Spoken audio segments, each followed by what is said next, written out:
Amados, graça e paz, Deus abençoe a vida de vocês. Estamos aqui mais uma vez para iniciarmos a nossa célula. Nessa oportunidade, agradecer ao Senhor por tudo que Ele tem feito na minha vida, na sua vida, nas nossas vidas.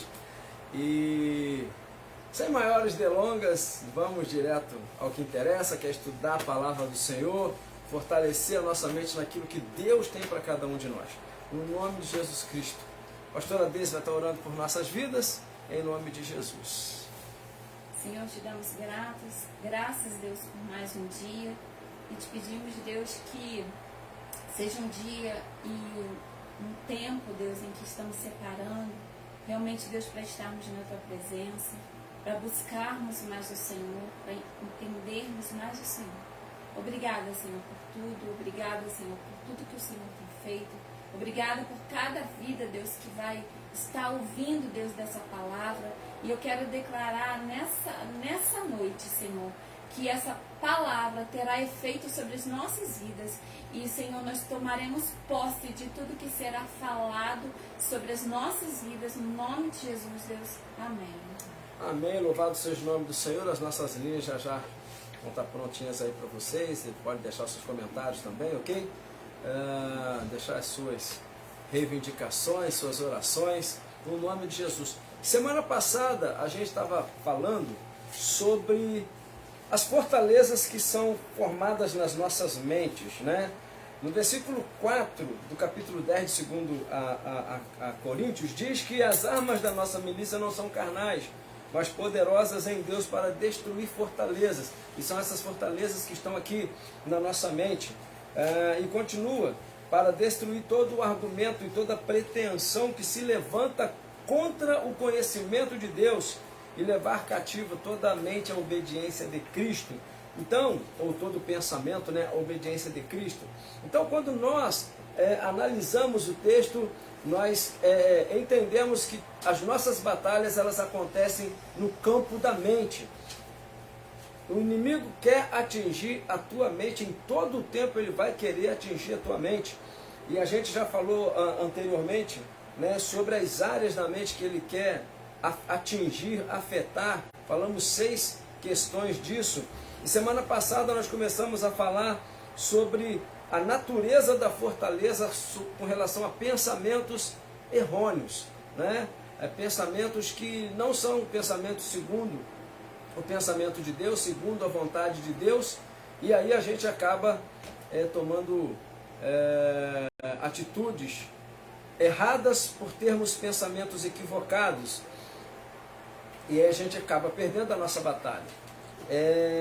Hoje eu quero falar de outras 2 verdades que o inimigo quer atingir nas nossas vidas, formar uma fortaleza, e com isso ele ganhar território e conquistar nas nossas vidas. Então nós precisamos tomar muito cuidado com esses 2 elementos que estão na nossa autoestima.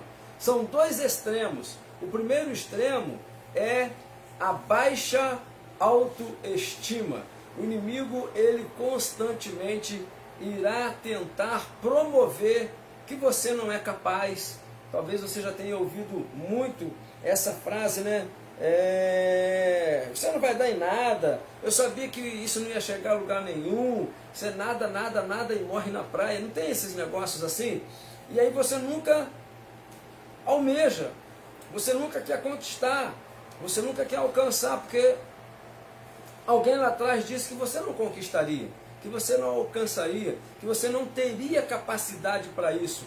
Aí a sua autoestima, ela começa a ficar deteriorada, ela começa a ficar baixa. E o inimigo, ele vai usar isso contra a sua vida. A gente tem lá em 2 Samuel, no capítulo 9, a história final, né? Eu não diria história final, mas o meio de uma história de um jovem, de uma criança, que lá no capítulo 2 de 1 Samuel, teve um problema muito sério, perdeu seu pai, perdeu seu avô, e ele era uma das pessoas, né, sucessoras do trono. Ele tinha o seu avô como rei, o seu pai, um possível, né, rei futuramente. Lógico que não aconteceria isso, porque o reinado seria entregue a Davi. Mas essa criança, não sabia disso. Essa criança tinha o seu avô como um rei, e ela era um príncipe. Seu nome, Mefibosete. E no capítulo 9 de 2 Samuel, a gente encontra esse rapaz em Lodebar, porque lá no capítulo 2 ele, né, sua ama, sua babá, quando fugiu com ele, porque seu pai havia morrido, seu avô havia morrido, o território de Israel estava sendo invadido e dominado pelo inimigo, então aquela mulher tentou fugir com aquela criança, e na sua fuga ela teve uma queda, no tombo a criança teve as 2 pernas quebradas e nunca mais veio andar. E esse jovem ficou lá, foi levado para Lodebar, que significa lugar do esquecimento, ou terra dos esquecidos, e lá ele ficou, até que Davi assume o governo de Israel, assume o trono de Israel, e no capítulo 9 ainda diz que ele queria trazer uma benfeitoria à casa de Jonatas, e então ele fica sabendo desse rapaz, Mefibosete. E quando ele chega lá, esse garoto fala assim, mas esse homem, né, não mais um garoto, mas esse homem diz assim, quem sou eu? Um cão morto, né? Um cão morto, para que você pense em mim. Talvez não um homem, mas um jovenzinho, né? Para que eu possa voltar para Jerusalém. E Davi então dá uma ordem, ele vai se assentar à mesa todos os dias como rei, e ele vai banquetear todos os dias como um príncipe, tal qual ele é, porque ele era um príncipe. Mas o inimigo o que fez? As circunstâncias da vida o que fizeram? Tentaram levar aquele jovem para o fracasso absoluto, mas aqui na sua mente, se a mente dele não fosse mudada, não adiantaria mudar os ambientes externos, porque o ambiente interno não foi transformado. Nós precisamos transformar o nosso coração, nós precisamos transformar a nossa mente e entendermos que nós somos herdeiros. Romanos capítulo 8, versículo 17 diz que nós somos herdeiros de Deus em todas as suas promessas e co-herdeiros de Cristo. Filipenses no capítulo 3, no versículo 20, diz que nós somos cidadãos dos céus e feitos família de Deus. João no capítulo 1, no versículo 12, diz que todos aqueles que receberam a Jesus Cristo, deu-lhes o poder de serem feitos filhos de Deus. Gálatas no capítulo 4, no versículo 7, ainda diz isso para nós, que nós somos filhos de Deus. Eu repito para você, João 1,12, Gálatas 4,7, Romanos 8,17, e falei mais um aí, não me lembro, Filipenses, acho, capítulo 3, versículo 20, para que nós entendamos que nós fomos colocados nos lugares altaneiros. Abacuque diz isso, né, no capítulo 3, no versículo 19, só tu, Senhor, me faz andar em lugares altaneiros, ou seja, em lugares altos.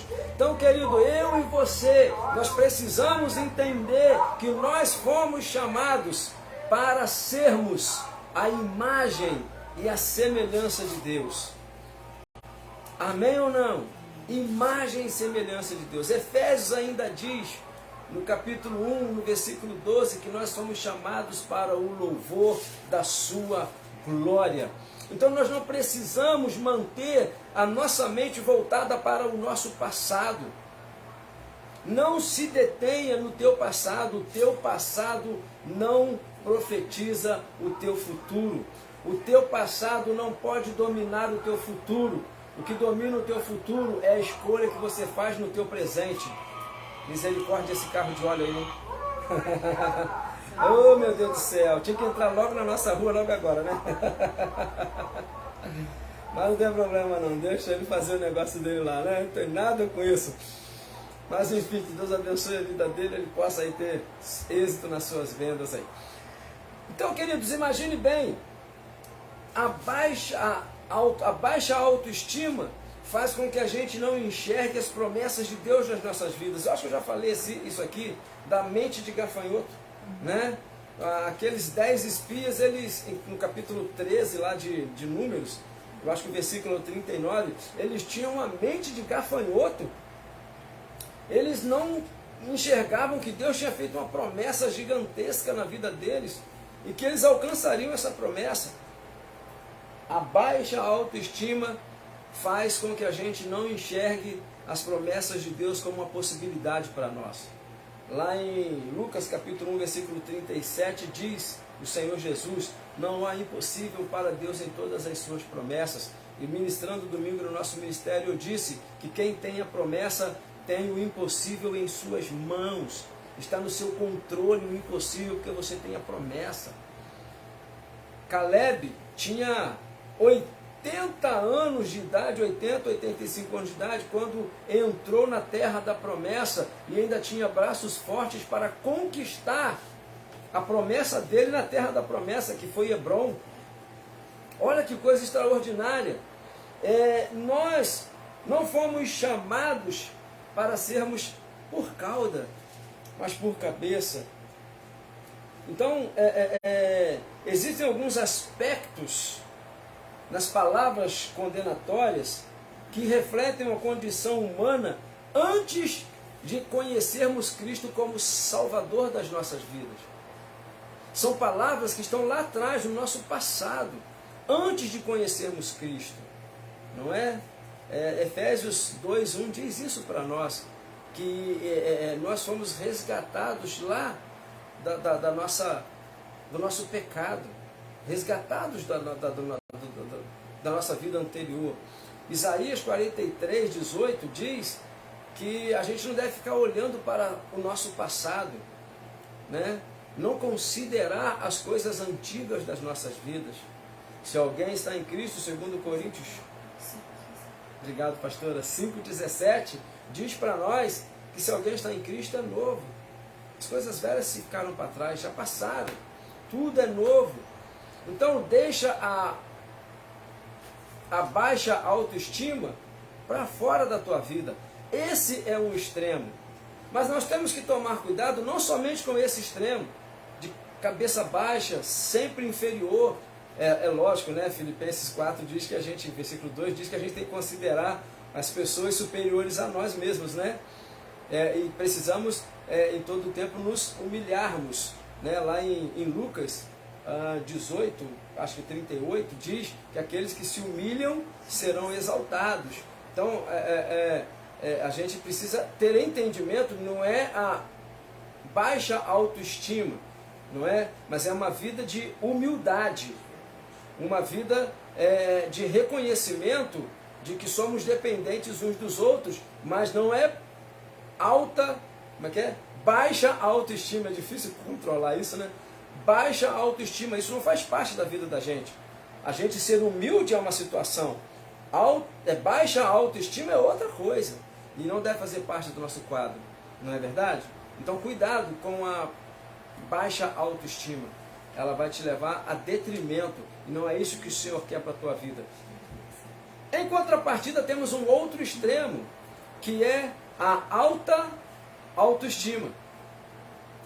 E muitas pessoas, e essa então é muito difícil de ser detectada, principalmente na gama evangélica, porque apesar de existir muita alta autoestima, ela não é reconhecida, e isso que é o grande perigo. A baixa autoestima, a gente consegue reconhecer, né, tia Lourdes? A gente consegue, né, Lidiane? A gente consegue reconhecer, né, porque a gente quer ser humilde, a gente não quer ter baixa autoestima, mas a gente quer ser humilde. Agora, o outro extremo, ele é tão perigoso quanto e até mais, porque muitas vezes nós somos altivos e não reconhecemos isso. A gente prega bem e sabe que prega bem e tem aquele interior dentro de nós: eu prego bem, eu canto bem, eu faço bem, mas por fora a gente coloca uma capa de humildade. Querido, Deus olha para o teu coração. Quando Samuel entrou na casa de Jessé e viu Eliabe, acho que foi Eliabe que ele viu, né, o primeiro filho de Jessé, os olhos dele quase o enganaram.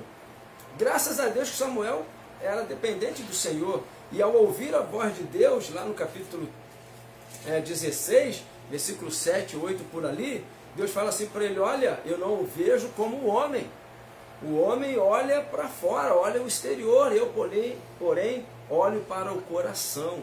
Então muitas vezes nós colocamos uma capa e por dentro está tudo sujo, está tudo podre. Eu li uma frase esses dias que eu achei extraordinária. Diz que o arrependimento, né, nos lava da lama, tira a lama de dentro de nós. A consagração, ela tira...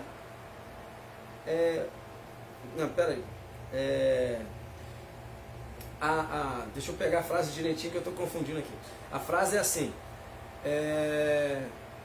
a salvação, ou seja, o arrependimento, nos tira da lama, é isso aí, nos tira da lama. A consagração tira a lama de nós. E a religiosidade coloca uma capa naquilo tudo que é lama. E é verdade, a salvação nos tira da lama. Cristo nos tirou da lama. O arrependimento genuíno nos arranca daquela lama de pecados e tudo mais. Quando nós nos consagramos, nós tiramos a lama de dentro de nós. Agora, a religiosidade pega uma capa nova e esconde a lama que está em nós. Então nós precisamos tomar cuidado com a religiosidade. E essa religiosidade é exatamente a prepotência. Só prega bem se pregar de paletó e gravata. Aí o camarada vai, coloca aquele terno italiano de linho finíssimo, achando que isso faz a diferença. Isso não faz a diferença. O seu estereótipo não faz diferença nenhuma. Lógico, ele faz diferença na questão de exemplo. Eu não vou sair para pregar de camiseta, né, querido? Camiseta mamãe sou machão. Que negócio é esse? Não vou sair para pregar de bermudão. Não é por esse ângulo também. Os extremos, eles são prejudiciais. Também não sou legalista. O pessoal que acha que eu sou legalista, eu também não sou legalista.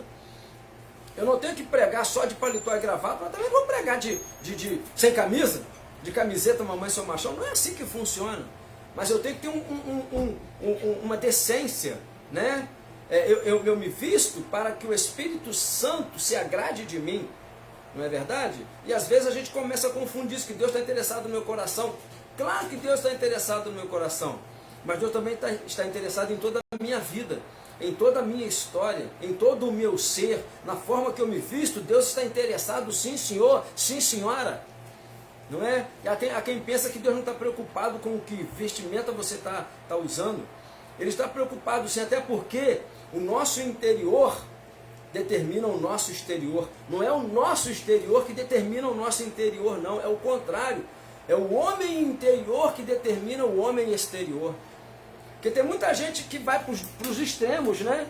Porque o interior dele está vazio. Então, é roupa demais. O interior dele está vazio, então é roupa de menos. Mas quem tem o seu interior moldado e lapidado pelo Espírito Santo, conhece o equilíbrio do seu exterior, do seu estereótipo, não é? Precisamos tomar cuidado. Mas não quero sair do que eu estou falando para nós, que é a alta autoestima.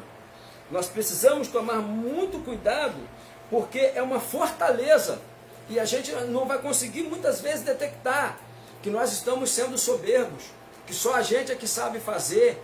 Eu sei fazer melhor do que você. Se eu não colocar na mão para fazer, não vai dar certo. E não é assim que funciona. Somos dependentes do Espírito Santo em todas as coisas. Dois textos em Provérbios que me chamam muita atenção com relação à alta autoestima. Provérbios 16, 18 diz que a altivez de espírito precede a queda. Então, cuidado. Nós estamos caminhando em lugares que tem muitas pedras e estamos correndo. E correndo é esse orgulho que nós temos, podemos tropeçar e cair. Quando vem o orgulho, a desgraça a acompanha. Olha só, isso está em Provérbios 11, no versículo 2. Quando o orgulho chega na vida de alguém, a desgraça chega junto. A altivez do espírito promove a destruição, promove a queda de alguém. Então, o que fazer, pastor?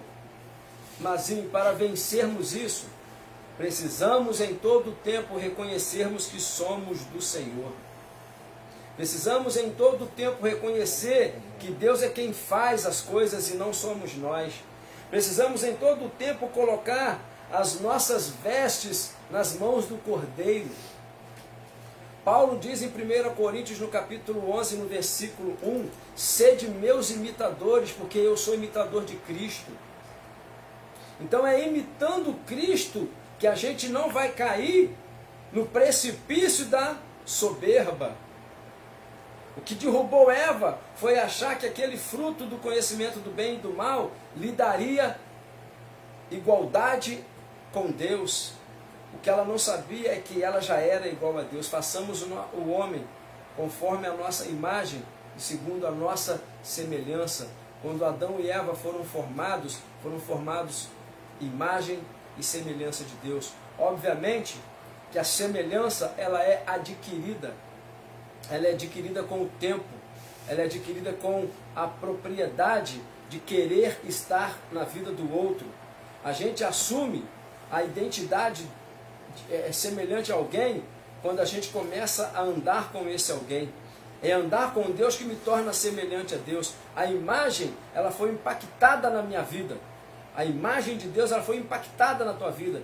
E a semelhança, ela vai ser adquirida no andar com Deus. Então, cuidado com a soberba, com o orgulho.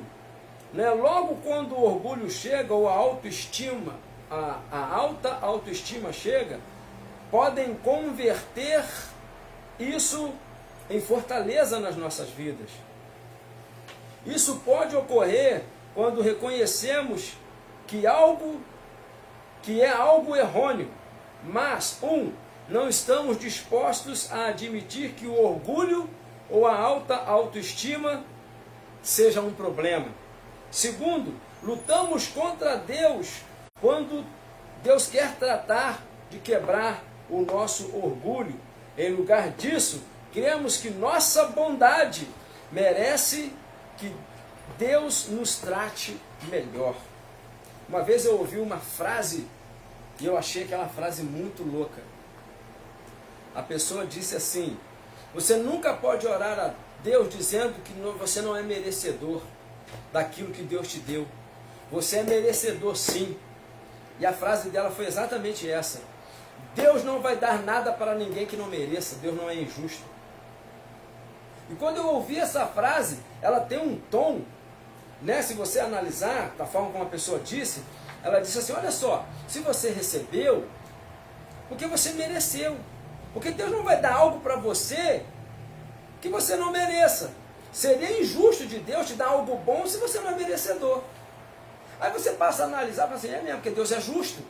Você passa a olhar a qualidade de Deus. Deus é justo, então eu não sou justo. Por que Deus vai me dar bênção se eu não sou justo? Se eu não mereço a bênção? E aí você começa a falar assim: é verdade. Então se Deus está me dando é porque eu mereço. Eu fui bonzinho, né?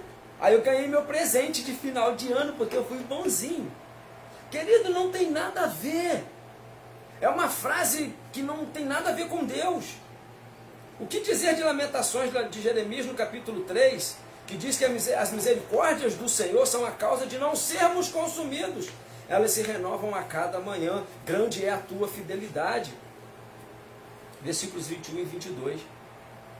Olha que coisa extraordinária. Deus nos dá é por causa da misericórdia dele, não tem nada a ver com a gente. Tem tudo a ver com a bondade de Deus. Tua bondade me seguirá, Senhor. Porque Deus é bom. Deus é maravilhoso. E Ele, segundo as suas misericórdias, nos dá a sua bênção. Uau! A gente precisa tomar cuidado com algumas frases. Ouvi uma, outra, um tempo atrás, e eu falei assim: meu Deus, isso está dentro da igreja? Você quer, você pode. Só que é uma frase muito louca. Por quê? Se eu quero, eu posso, o Espírito Santo está em mim, e aí está em lá. Filipenses 4,13, posso todas as coisas naquele que me fortalece. Opa, mas esse posso está caracterizado numa vida em detrimento da minha vontade. Foi o que Paulo disse no versículo 12. Num dia eu comi, no outro eu não tinha comida, numa noite eu deitei num palácio, na outra eu deitei debaixo de uma marquise. Aprendi a ter muito e a viver também sem nada. Posso todas as coisas naquele que me fortalece. Opa, então você quer, você pode? Não é bem assim que funciona. É detrimento da minha vontade para estar no centro da vontade dele. Então, são frases perigosas. E a gente tem que tomar cuidado porque a gente acaba depois, com a nossa habilidade, achando que a gente pode. Ontem eu tive uma reunião ministerial, eu estava dizendo isso para os líderes do nosso ministério. Nós estamos trocando o ser pelo fazer. O ser está relacionado à qualificação de responsabilidade, enquanto que a habilidade está relacionada com o fazer com eficiência, né? Então a habilidade é fazer com eficiência, mas o sábio, ele coloca em primeiro a responsabilidade do seu ser. Então a gente faz porque a gente é, a gente não faz porque a gente sabe. E hoje nós estamos vendo muitas pessoas que são habilidosas, mas não têm o ser, elas somente têm o fazer. Quero fechar aqui, quando lá em Gênesis, eu acho no capítulo 27, a mãe de Jacó fala para ele, você vai ser Esaú. Ser Esaú, pelo conceito da sua mãe, não era necessariamente o que Jacó era. Jacó tinha outra coisa, ele era outra pessoa, ele não era Esaú. Mas ele tomou as habilidades de Esaú para ser Esaú. Isso o tornou Esaú? Não. A bênção que foi determinada ali foi para ele? Também não. Porque Deus conhece o nosso coração. Então, a habilidade de Esaú estava ali. Ele trouxe um guisado gostoso, maravilhoso. Ele colocou umas vestes que pareciam ser de Esaú. Quando seu pai o apalpou pensando que era Esaú, comeu pensando que era Esaú. A habilidade de Esaú estava ali, mas o ser Esaú não estava ali. Então, querido, eu sou. Deus nunca disse eu faço, Deus sempre disse eu sou. Quando Moisés se apresentou para o povo de Israel, falou assim, ó, você vai dizer, e Deus falou para ele, você vai dizer, o eu sou te enviou. Mas o eu sou fez grandes coisas, não é? Mas não se apresentou como o Deus que faz, mas como o Deus que é. Eu sou. Jesus também disse, eu sou a ressurreição, eu sou a água viva, eu sou o pão da vida, eu sou o bom pastor. Então, antes de fazer, a gente precisa ser. E aí o nosso fazer vai ter o crivo, não nosso, mas daquele que está em nós. A nossa habilidade vai estar nas mãos daquele que tudo pode, o nosso Deus, e não em nós mesmos. E aí tudo vai para ele. Romanos 11:36. Porque dele, por ele e para ele são todas essas coisas. A ele a glória eternamente. Amém. E com isso eu fecho essa ministração de hoje. Então tome cuidado com esses dois extremos. Com o extremo da baixa autoestima e com o extremo da alta autoestima. São destrutivas, são fortalezas que quando encaixam nas nossas vidas, impedem o agir de Deus em nós e através de nós. Amém, querido? Receba essa palavra, fique com essa palavra no teu coração e oremos agradecidos ao Senhor, porque Ele é quem modela a nossa vida, em nome de Jesus. Pai, nós adoramos e te bendizemos. Muito obrigado por essa ministração. Muito obrigado pelos meus irmãos que estão recebendo essa palavra, em cada cidade que eles estão recebendo essa palavra, no nome de Jesus Cristo. Que o Senhor abençoe-os a cada dia mais e tenhamos corações que estejam verdadeiramente sendo modelados, moldados por tuas mãos, Senhor, para que em todo o tempo a tua vontade boa, agradável e perfeita esteja em evidência nas nossas vidas. E como João, o Batista, ele disse: importa que o Senhor cresça e que eu diminua em todo o tempo. Então cresça o Senhor no nome de Jesus e o teu nome seja exaltado e glorificado através das nossas vidas. Abençoa a todos em nome de Jesus Cristo, Senhor. Amém. Amém? Beijo no coração de todos vocês. E quero mandar um beijo hoje mais especial para a nossa cidade, a capital, São Paulo, né? Deus abençoe a vida aí do pessoal de São Paulo que está acompanhando a nossa live. Semana passada eu falei algumas cidades, não mencionei o pessoal de São Paulo, aí logo vê, né? Pastor, você esqueceu da gente. Então, beijo no coração de vocês aí também e de todas as cidades que acompanham a gente, todos os pastores que acompanham a gente, né? Um beijo especial no coração de todos vocês. Graça e paz e que o Senhor nos abençoe em todo o tempo, em nome de Jesus.